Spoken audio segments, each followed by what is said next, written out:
Hi guys, this is the second video in my Lightroom tutorial video sequence, and this video is all about organizing your files after import. If you want, I made a PDF file with all the shortcuts in Lightroom. If you want that, it's free. It's you can get it. The link is in the description.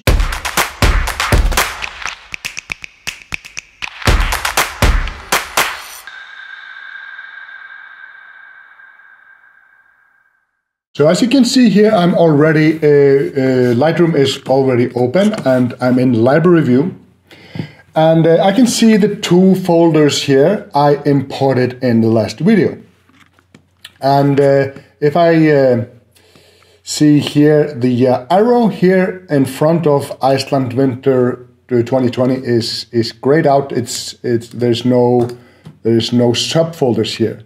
But here in this folder, Don and Gary, there is a live arrow, which means there is a subfolder.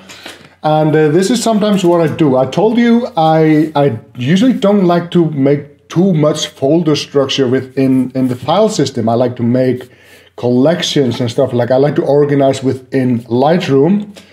But having said that, I do like to have a separate folder, for example, for my drone shots. And this is a drone shot. These are my drone shots I took that day or these days. So it's a bad name though. So I would right click on the name. If I fail to rename it before I import it, I can just right click on it here. Select rename and just say drone or something. So now I have renamed my folder here. And it's also renamed in the file system, where I can see the physical folder, it's also renamed that, so I don't have to do it twice. So if I just select the drone folder, I just see the drones. If I select the parent folder, which the drone folder is in, I have everything. But here, in this, this is where we imported from the card. And now, for example, here I see a few files. And this is very similar. All these photos here are similar. So what I'm basically doing here, I'm waiting for the right moment. I'm trying to time it and look for a nice dynamic flow in the ocean. Like this. So I pick them by flagging the photos. I have a white flag for picked and a black flag for rejected. So there are nice keyboard shortcuts for this. P is for pick, X is for reject, and U is just moving on to the next frame, next photo. So if I choose P here, which means pick, I'm not gonna delete this photo.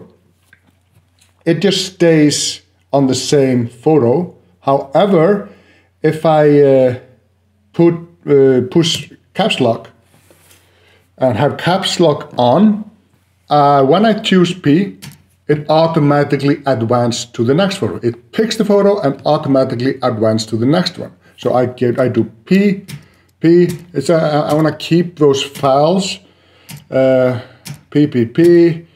Here, this is an X. I'm not gonna keep that folder. This is an X2. And you can see if I reject those folders by Xing them out, they become grayed out. So you can see the flag here, it's a black flag. The photo is grayed out, which means it's a rejected file. So here, I'm not going to reject these two files. They were just, I'm going to undo that. So I just go back to the photo and press U. And that will remove the unflagged photo. So with this, now I have here I have 9 selected files. And I can see my selections if I press the little flag here. So these are all the photos I selected. and if I press it again, I just remove the filter. And this one here is the rejected photos. Over here, back on. And this one in the middle is just I select all rejected and any flag status, basically. So here, if I've gone through all these photos, I would like to delete. I usually, I don't delete a lot from a catalog, but this is obviously a bad photo. It's just I accidentally hit the shutter release or something. So it's flagged rejected. I go to photo, and I go here on the last option, delete rejected photos. So it can both remove it just from the catalog, or I can delete it completely from the disk. So like I said, this is not a keeper, so I'm just going to delete it from the disk, and it's gone. So I'm now I have these white flags. These are picked photos. I'm not going to delete these photos, but I need one photo of these photos to edit. I'm not going to edit all these photos. They're basically the same.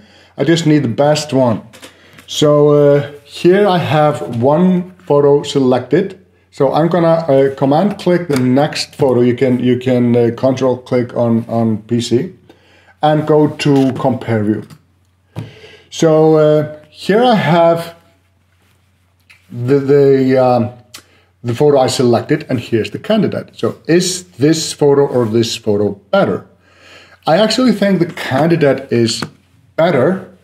So I'm gonna move the candidate to the selected photo. So here we go. And then the candidate is here as selected, and the next photo, number 3 here, is the next candidate. So I still think this selected photo is better than this candidate. So I'm just gonna press the right arrow. I can also press the left arrow to go back, but the right arrow to move on, and see if I get a better photo as the selected one. I think this one is better, so I'm going to move that over. And it goes to the last photo here, and I actually think that photo is also better. So I'm just going to move that photo across. So this will be my selected photo. You can see here, if I zoom in, you zoom in both ways, you can see it has a nice movement of the water. It's a nice photo. So I'm just gonna introduce the next thing, which is star rating. Now, there's no right or wrong way to do a star rating. I usually start with doing a 2. I press 2 on the keyboard, and then you can see it here. I gave this photo 2 stars. And now you just have to make up a system. Sometimes what I do now is I go and I select. I select more photos. This is a nice photo, and here I selected 2, and I see it immediately. I might not need to go to compare every single one. I just see this is a nice photo. I can see it on the thumbnail view. I can also make it bigger. Go to the loop view here and go through it like that. I see this is kind of nice here. This is better. It has a little red here, so I'm marking it 2. So now I want to see every photo. Let's say I go through everything like this. I want to see every photo I marked 2. So I go here to filter, and I filter everything that has 2 stars or higher. But you have more, you can go rating is greater than or equal to, less than or equal to, if you need only which is marked 2. So I'm gonna leave it with this now. So now I could see, like in a different way. I could see, this one is probably, I'm gonna demote it to 1, so it goes out. It only has 1 star now. This is actually a nice one. I might edit this one, so I go with 3, or so you just find your system. You give a photo star. Keyboard shortcuts for that is 1, 2, 3, 4, 5. 1 for 1 star and 5 for 5 stars. So another thing you can do is you can, well, if you want to turn off these, because it's the filter, it's still filtering the 2 stars and higher. I just press the 2nd star here and it turns off the filter. So let's say now, let's say I'm gonna select a few photos for my website. Let's say I'm gonna make a few more selections of 2s, just random stuff like that. Okay, now I'm gonna go back to a filter 2 stars or higher.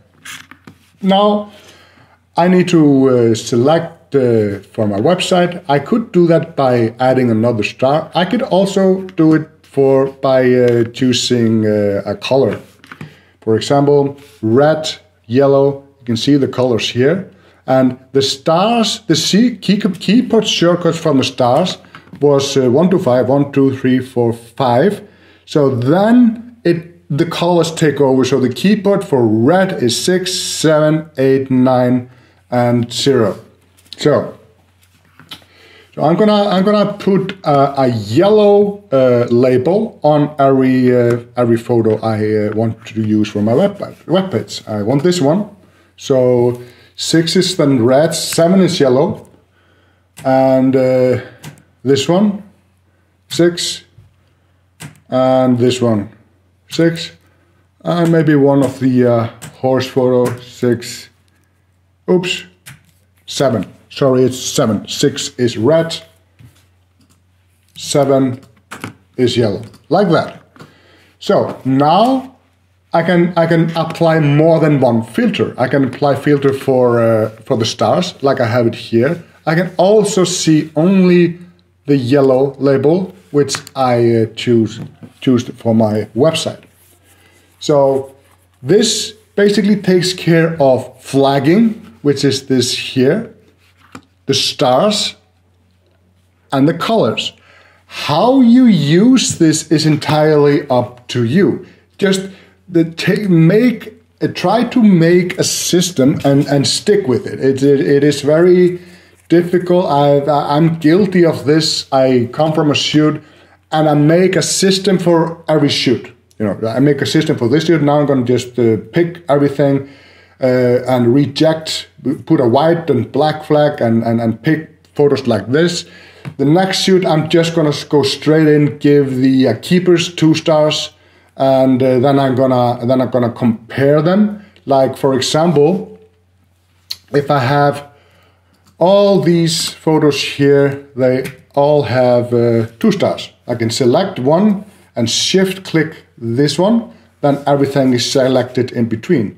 And if I press Command or Control on PC, I can add to the selection 1 and 1. So I just do it again, add to the selection, and now these are all 2 stars.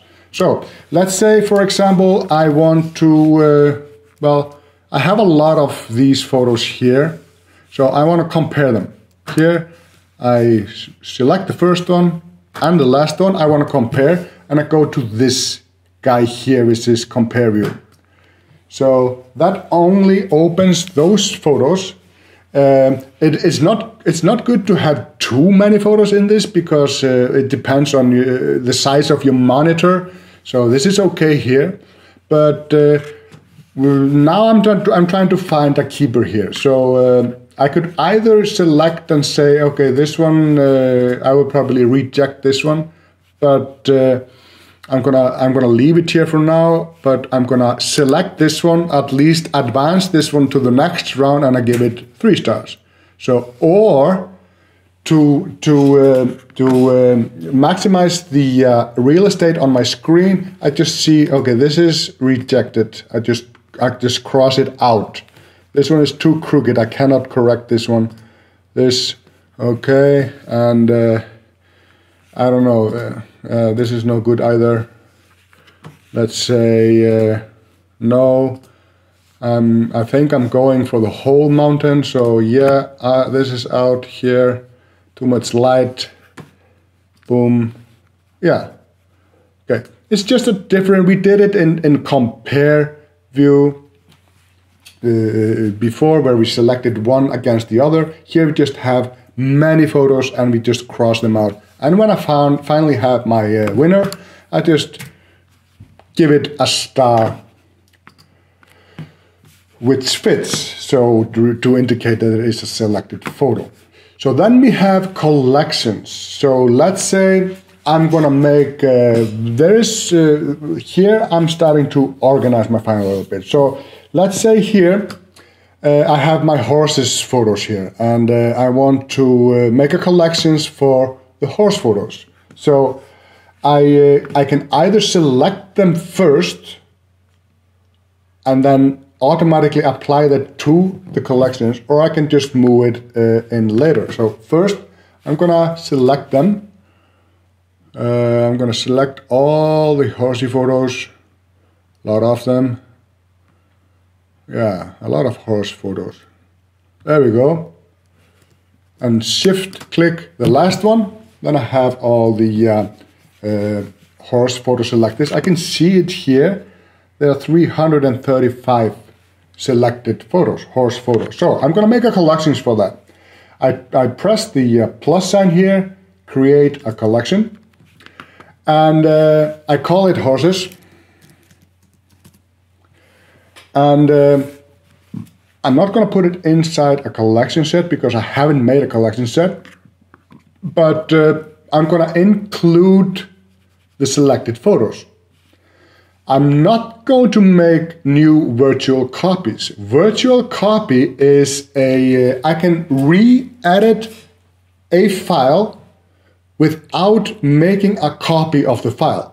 So if I select this photo here, for example, I make it a beautiful color photo, then I say it might look good black and white.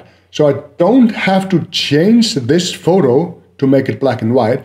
I could just make a virtual copy. There's no physical evidence of this copy. You won't see it in the file explorer.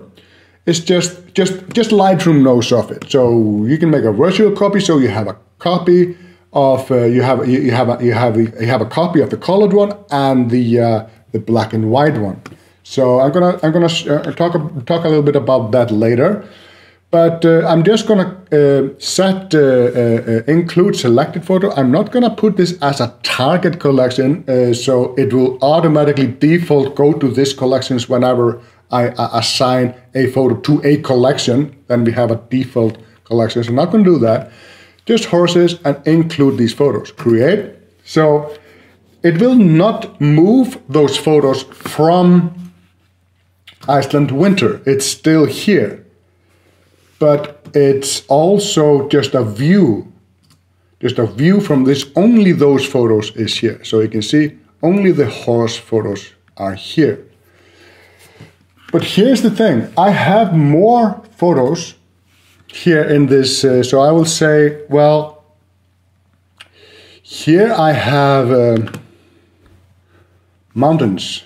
These are mountains, and I'm just going to select these photos here, or let's not do that. Let's make another collection.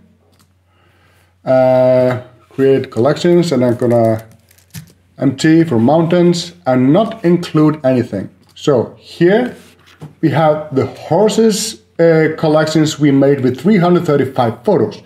Then we have the mountain photo collection, so it has no photo, because I'm gonna just select it, and I can just drag it in the empty collection here. Boom, 36 photos. Here we have the horses, and here we have the mountains. So this is how I can organize my photos within Lightroom. And this is the way I prefer to do it. However, now I just see horses and mountains, but I don't see where this was taking or anything like that. So what I would do then, I would make a new collection set.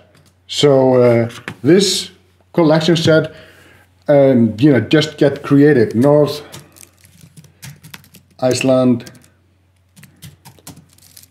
2020, something like that. And create. So then I have here North Iceland 2020. This is both from that trip. So I will select both. I can either just click one, hold it and drag it over, or select both by holding Ctrl or Shift, and I just drag it inside the North Iceland folder. So then I have here a collection set, North Iceland 2020, and then I have horses and mountains within that selection set. So this is nice. For example, when you want to do a slideshow or a book or something, it's very common that you make a collection for that book or for that slideshow, and then you use that to access the files within that module. So the last thing in this collections are smart collections. Here, I'm gonna create a new smart collection. This is, well, you don't necessarily apply manually photos in that collection. You make a rule. So, for example, I'm gonna make a rule. I'm gonna make a rule that every photo I finish and they are ready for web or post on, but it is ready to publish. I'm going to say that all photos that has 5 stars are done, edited and ready to roll. So I'm going to call this just ready. And I'm not going to put it into the collection set of North Iceland because it applies to all the photos within the catalog. So all the photos in the catalog and all the folders within in that catalog. So I'm just gonna take that off. So you can see here there's a lot of things you can have smart previews. For example, I talked about it in the last video. If you want to edit photos, if you store your photos on a hard drive, external hard drive. But you want to edit your photos on an airplane or when you're traveling or something, you can make a smart preview, which basically means that you can edit it, and next time you hook your external hard drive to the computer, it's gonna save the changes over the original file. But now I'm just gonna pick here rating. So I want all photos in this catalog that has 5 stars, which I'm going to decide now that 5 stars means that they are edited and ready to go.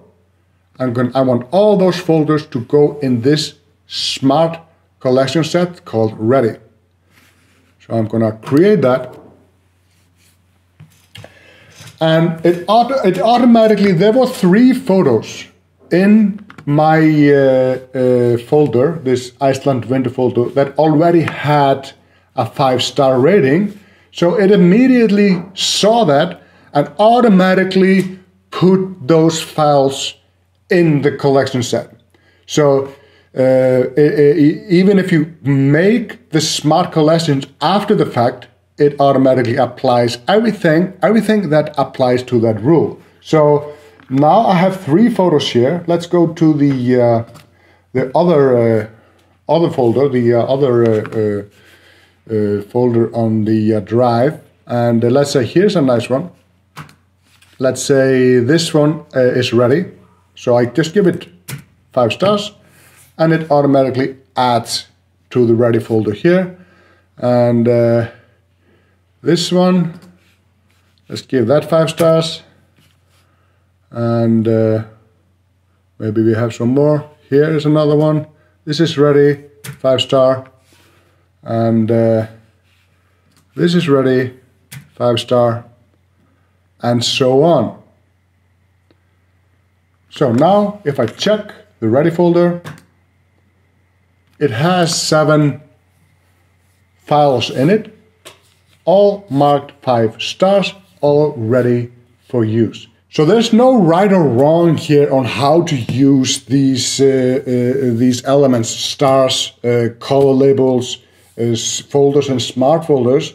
Just get creative, the sky is the limit. Just make a system that works for you and then apply it to your catalog. So that's it for this video. In the next video, we're going to talk about keywording and metadata.